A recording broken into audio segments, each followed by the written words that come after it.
Hello mga moms, let's eat! Ang ulam natin is sinigang na baboy. Magkahalo to na may buto-buto. Ayan. Ito na ipinansanto ko kasi kami lang naman ni anak ang mag-uulam dito.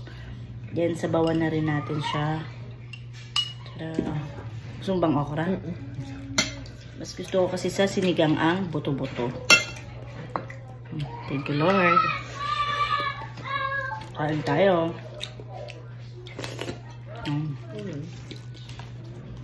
Tapos may natira pa kanina na itlog na pula. Isasama ko na siya rito. Ayan.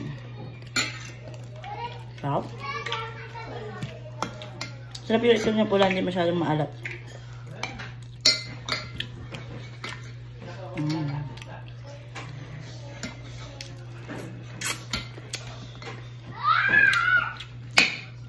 Masarap dito may sausawan na patis na may kalamansi. Ay, kalamansi na may sili.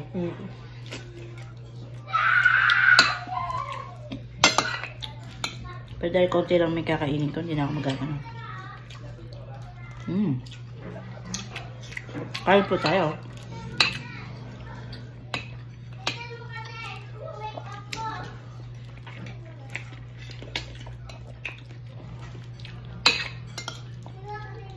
Sabi nila pag nakakagat mo biglaan ng gano'n, may nakakaalala sa'yo. Sige. Chicken din. Dindig.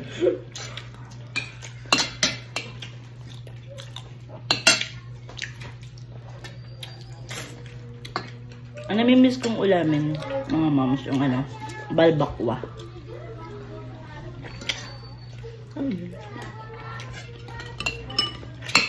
Dati nagmumukbang pa ako. Nailuto ko na yun minsan.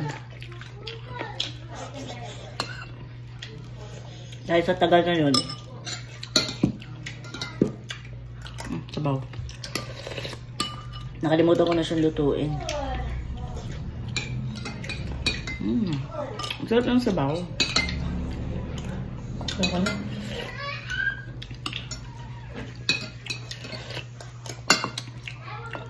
Kulang lang sa konting asin. Pero masarap. Now, can you get me water then? Huh?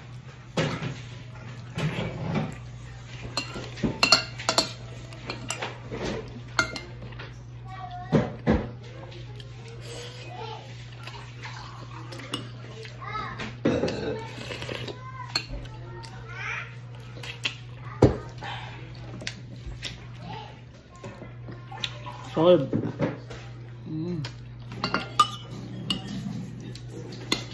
Ito.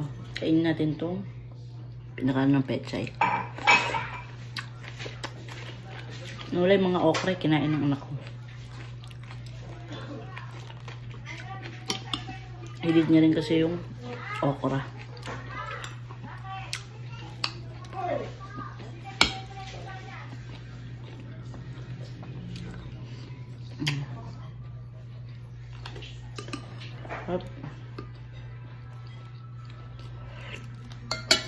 Tapos na naman. Bye-bye.